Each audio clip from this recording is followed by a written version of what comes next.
আসসালামু আলাইকুম। যারা এই মুহূর্তে রেসিপিটি দেখছেন তাদের সবাইকে আন্তরিক অভিনন্দন জানিয়ে শুরু করছি আজকের রেসিপি। আজকে আপনাদের সাথে শেয়ার করব একটি মাত্র কাঁচা আলু আর ডিম দিয়ে তৈরি করা একটি নাস্তার রেসিপি। সকাল বা বিকালের নাস্তায় অথবা বাচ্চাদের টিফিনও আপনারা এই রেসিপিটি তৈরি করে দিতে পারবেন। এই রেসিপিটি এতটাই মজার হয় যে ছোট থেকে বড় সবাই কিন্তু অনেক পছন্দ করবে।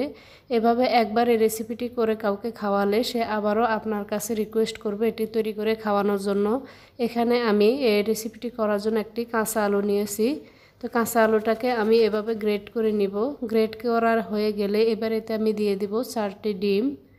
ডিমগুলো আমি একটা একটা করে এতে দিয়ে দিচ্ছি। আশা করছি রেসিপিটি আপনাদের অনেক ভালো লাগবে। রেসিপিটি না টেনে শুরু থেকে শেষ পর্যন্ত দেখার জন্য সবাইকে অনুরোধ করছি। তো ডিম 4টি দিয়ে দেওয়ার পর এবার আমি ডিমগুলোকে ভালোভাবে ফেটিয়ে নেব। আমি একটি কাঁটা চামচের সাহায্যে ডিমগুলোকে ভালোভাবে ফেটিয়ে নিচ্ছি। ফেটিয়ে নেওয়ার পর এবার এতে আমি দিয়ে দিব পেঁয়াজ কুচি, ধনিয়া পাতা কুচি,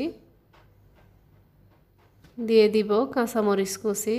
এখানে আপনারা কাঁচামরিচের পরিবর্তে এখানে মরিচের গুঁড়ো ব্যবহার করতে পারেন। দিয়ে দিলাম লবণ, ভাজা গোলমরিচের গুঁড়া, ভাজা জিরার গুঁড়া দিয়ে আমি এগুলাকে ভালোভাবে মিশিয়ে নিচ্ছি। খুব ভালোভাবে মিশিয়ে নিতে হবে। তো মিশিয়ে নেওয়া হয়ে গেলে এবার আমি কেক বানানোর জন্য যে মোল্ড, স্কোয়ার টাইপের একটা মোল্ড আমি নিয়ে নিলাম। তো স্কোয়ার টাইপের একটা মোল্ড নিয়ে এভাবে আমি হালকা একটু তেল ব্রাশ করে নিব। তো হালকা একটু তেল ব্রাশ করে নিচ্ছি যেন নাস্তাগুলো বানানোর সময় যেন নিচে লেগে না যায়, সেজন্য আমি হালকা একটু তেল ব্রাশ করে নিলাম। এবার ডিমের যে ব্যাটারটা আমি তৈরি করেছি সেটাকে এটাতে ঢেলে দিয়ে কাঁটা চামচ দিয়ে আমি ইকুয়ালি পুরোটাতে ছড়িয়ে দিচ্ছি। এবার নাস্তাগুলোকে আমি ভাপ দিয়ে নিব। তার জন্য চুলায় একটা পাতিল বসিয়ে তাতে আমি কিছুটা পানি নিয়ে নিলাম।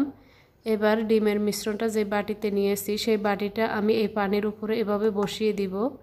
বসিয়ে দিয়ে আমি এটাকে ফয়েল পেপার দিয়ে ঢেকে দিচ্ছি। আপনাদের হাতের কাছে যদি ফয়েল পেপার না থাকে সেক্ষেত্রে আপনারা ফয়েল পেপার ছাড়াও এটাকে আপনার ঢাকনা দিয়ে কিন্তু ঢেকে দিয়ে স্টিম করে নিতে পারেন। তো আমি 10 থেকে 12 মিনিটের মতো এটাকে ভাপ দিয়ে নিয়েছি। ভাপ দেওয়ার পর কিন্তু এটা এরকম শক্ত হয়ে যাবে। দেখে নিশ্চয়ই বুঝতে পারছেন যেটা কিন্তু শক্ত হয়ে গেছে। এবার চুলার আঁচটা বন্ধ করে আমি এটাকে ঠান্ডা করে নিব। ঠান্ডা হয়ে গেলে আমি চারপাশ থেকে চামচ দিয়ে এটাকে এভাবে উঠিয়ে নিব। তবে অবশ্যই ঠান্ডা করে নিতে হবে। ঠান্ডা করে নিলে কিন্তু এটা সহজে উঠে যাবে। গরম অবস্থায় এটাকে খুলতে যাবে না, না হয় দেখা যাবে কিন্তু ভেঙে যাবে। তো এটাকে ঠান্ডা করে নিয়ে আমি এভাবে চামচের সাহায্যে এটাকে তুলে নিচ্ছি। তুলে নিয়ে এবার নাস্তাটিকে আমি আমার পছন্দ মতো সাইজে এগুলোকে আমি কেটে নিব। তো একটা কাটিং বোর্ডের মধ্যে আমি এগুলাকে নিয়ে নিলাম। নিয়ে এবার আমি মাঝখান থেকে মাছ বরাবর এভাবে কেটে নিয়ে তারপর আমি এগুলাকে চিকন করে লম্বা লম্বা করে কেটে নিচ্ছি। যারা আমার চ্যানেলটি সাবস্ক্রাইব করেছেন তাদেরকে অসংখ্য ধন্যবাদ। যারা এখনও সাবস্ক্রাইব করেননি প্লিজ চ্যানেলটি সাবস্ক্রাইব করে পাশে থাকা বেল আইকনের অল অপশনটি অন করে রাখবেন। এতে করে আমি যখনই কোনো নতুন ভিডিও আপলোড দিব সাথে সাথে আপনাদের কাছে নোটিফিকেশন চলে যাবে। আর যারা ফেসবুক পেজ থেকে দেখছেন প্লিজ পেজটিকে ফলো করে দিবেন। তো আমি সবগুলো নাস্তা কেটে নিয়েছি। এবার আমি নাস্তাগুলোকে একটা একটা করে একটা প্লেটে তুলে নিচ্ছি। সবগুলো নাস্তা আমি প্লেটে নিয়ে নেব। তো নিয়ে নেওয়ার পর এই নাস্তাগুলো ভাজার জন্য এখানে আমি একটা ব্যাটার তৈরি করব। তো আমি দিয়ে দিচ্ছি 1 কাপের 4 ভাগের 3 ভাগ ময়দা, 1/4 চা চামচ লবণ এবং দিয়ে দিচ্ছি এতে পানি। তো পানি দিয়ে আমি এগুলো সবগুলোকে মিশিয়ে পাতলা একটা ব্যাটার তৈরি করে নিব।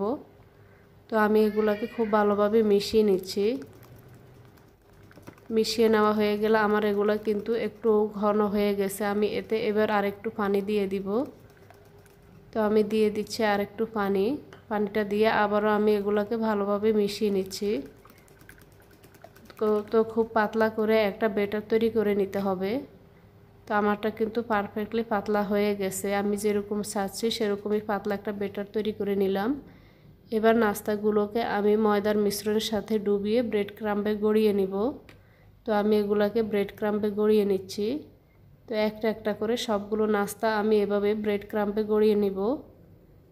আমার চ্যানেলে অনেকগুলো সহজ নাস্তার রেসিপি, ডিমের নাস্তা, আলুর নাস্তা রেসিপি শেয়ার করা আছে। আপনারা চাইলে আমার চ্যানেল থেকে গিয়ে এগুলো দেখে নিতে পারেন। আশা করছি রেসিপিগুলো আপনাদের খুব ভালো লাগবে। তো আমি নাস্তাগুলোকে একটা একটা করে সবগুলোকে এভাবে বানিয়ে কোট করে নিব। কোট করে নেওয়া হয়ে গেলে আমি নাস্তাগুলোকে এবার তেলে ভেজে আপনাদেরকে দেখাবো। তো তার জন্য আমি এখানে চুলায় একটা ফ্রাই প্যান বসিয়ে তাতে আমি তেল গরম করে নিয়েছি। এবার আমি নাস্তাগুলোকে একটা একটা করে তেলের মধ্যে ছেড়ে দিব। তো তেলের মধ্যে ছেড়ে মিডিয়াম আঁচে রেখে আমি নাস্তাগুলোকে মুসমুসে করে ভেজে নিব। এই রেসিপিটি যে খেতে কতটা মজার হয়েছে আপনার বাসায় একবার হলো ট্রাই না করলে বুঝবেন না।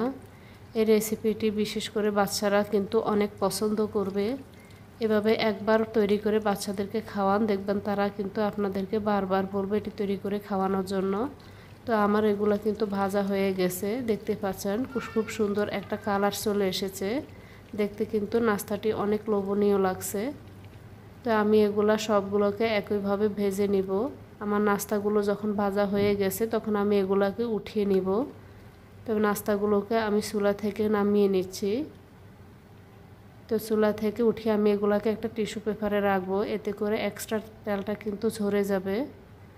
তো দেখতে পেলেন খুব সহজে ডিম আর কাঁচা আলু দিয়ে এই লোভনীয় নাস্তার রেসিপি আমি কিভাবে তৈরি করেছি। আশা করছি এভাবে রেসিপিটি আপনারা বাসায় একবার হলো বানিয়ে ট্রাই করে দেখবেন। এতক্ষণ এই ভিডিওটি দেখার জন্য সবাইকে অনেক ধন্যবাদ। এরকম আরও সহজ এবং মজার রেসিপি পেতে প্লিজ চ্যানেলটি সাবস্ক্রাইব করে পাশে থাকার অনুরোধ করছি। আল্লাহর কাছে সবাই সুস্থতা ও মঙ্গল কামনা করে আজ এখানেই বিদায় নিচ্ছি। আল্লাহ হাফেজ।